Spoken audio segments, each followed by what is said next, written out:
Hello students. So today we are going to learn 10th chapter of your English grammar textbook. Name of the chapter is am, is, are, was, where. आज हम लोग आपके English grammar text book का 10th chapter पढ़ेंगे. Chapter का नाम है am, is, are, was, where.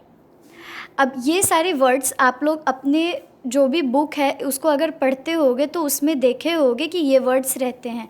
आज हम जानेंगे कि किस वर्ड्स को कहाँ पे यूज़ करना है, किस लाइन में कब किस जगह यूज़ करना है.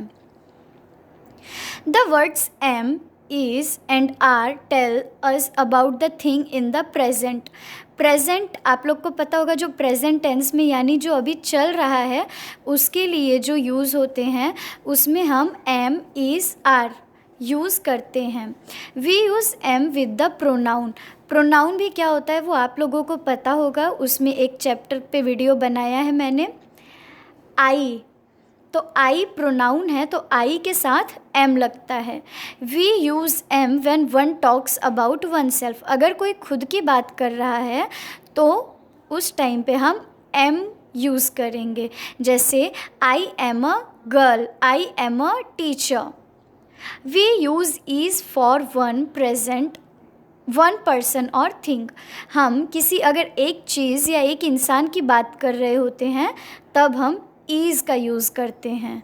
जैसे she is a girl, it is a house.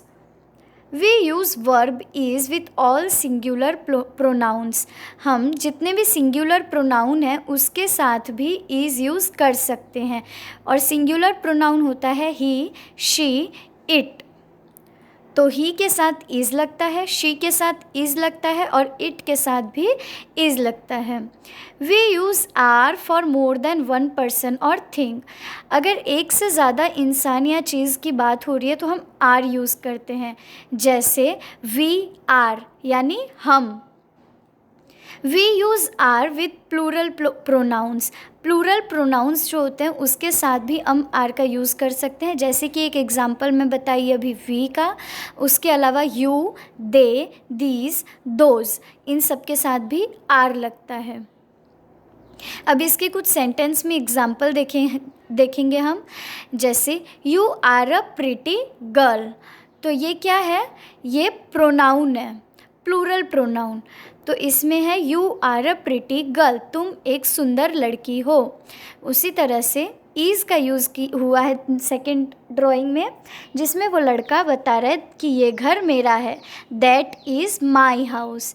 और उसी तरह से जो थर्ड लड़का खड़ा है वो अपनी बात कर रहा है. तो जब हम खुद की बात करते हैं तो हम एम यूज़ करते हैं. तो I am a boy. Am, is and are used to talk about actions that are being done in the present time or now. तो ये तीन वर्ड्स जो हैं ये उस एक्शन की बात करने के टाइम पे यूज़ होते हैं जो कि प्रेजेंट में या अभी हो रहा है. वो एक्शन यानी वो काम चल रहा होता है, उस टाइम पे हम एम, इज़ या आर का यूज़ करते हैं. अब नीचे कुछ फिल इन द ब्लैंक्स हैं, वो हम देखते हैं कि हमें कितना समझ में आया है. Fill in the blanks with is, are और am. The sky dash blue. तो यहाँ स्काई की बात हो रही है तो थिंग के लिए भी अगर एक चीज़ की बात हो रही है तो हम क्या लगाने वाले हैं, इज़ लगाने वाले हैं. तो हम लिखेंगे the sky is blue. Second है माई टीथ डैश वाइट. तो टीथ बोला है तो टीथ क्या होता है, प्लूरल होता है. तो माई टीथ आर वाइट. समझ में आ रहा है बच्चों. उसके बाद थर्ड है इट डैश कोल्ड आउटसाइड. तो यहाँ एक चीज़ की बात हो रही है और वो चीज़ है कोल्ड यानी ठंडी. तो एक चीज़ के लिए हम क्या लगाएंगे, it is cold outside. Next है I dash reading a book. तो यहाँ आई यानी खुद की बात हो रही है तो हम लिखेंगे I am reading a book. तो इस तरह से आपको आगे के जो सेंटेंस है वो खुद से कंप्लीट करना है. अब नेक्स्ट देखते हैं. Was is the past form of am and is. यानी हमने इज़ और एम कहाँ यूज़ करना है वो देख लिए, लेकिन वो किसके लिए है, वो प्रेजेंट के लिए है. और वही अगर वो पास्ट हो जाए यानी बीत जाए तो वहाँ पे हम इज़ और एम की जगह पे वॉज लगाते हैं.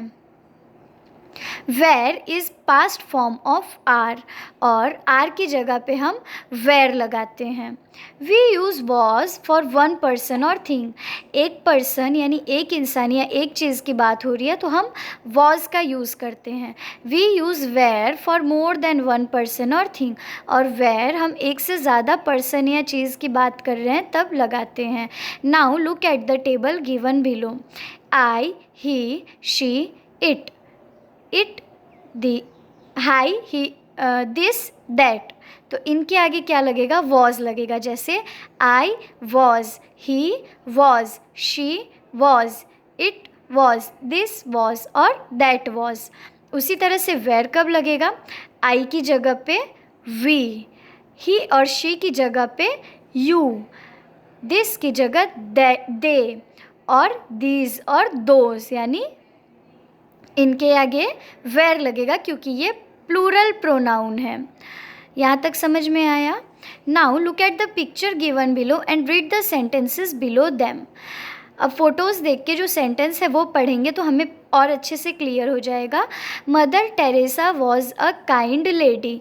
मदर टेरेसा बहुत ही काइंड यानी दयालु लेडी थी. तो वो पास्ट टेंस हो गया कि वो पहले थी, और एक इंसान की बात हो रही है सिंगुलर की, इसलिए क्या है? वॉज लगा है. I was in the park yesterday. यहाँ पे भी पास्ट टेंस की बात हो रही है, लड़की बीते हुए कल की बात कर रही है, इसलिए वहाँ पे वॉज यूज़ हुआ है. I was in the park yesterday. My mother was sick yesterday.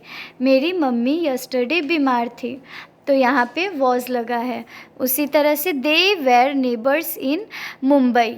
Mumbai में वो लोग नेबर्स थे, तो यहाँ पे एक से ज़्यादा लोगों की बात हो रही है, इसलिए वेर लगा है. उसके अलावा और भी एग्जाम्पल्स हैं. देखो, Rohit and Aman were on holidays last week. Rohit और अमन लास्ट वीक यानी पिछले हफ्ते हॉलीडे पे गए थे. तो यहाँ पे दो लोगों की बात हो रही है. अगेन ये प्लूरल है इसलिए वेर लगा है. We were late because we missed the bus. तो यहाँ पे वापस दो लोगों की बात हो रही है यानी प्लूरल, इसलिए वेर है.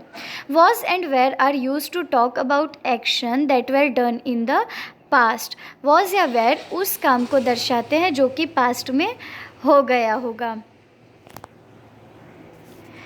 यहाँ तक समझ में आया बच्चों? इसके अलावा प्रैक्टिस टाइम के क्वेश्चंस है जो कि आपको सॉल्व करना है. एक दो एग्जाम्पल देख लेते हैं. The teachers dash in the staff room yesterday. तो द टीचर्स क्या है? ये प्लूरल हो गया, तो यहाँ पे वॉज नहीं आएगा, यहाँ क्या आएगा? Were. The teachers were in the staff room yesterday.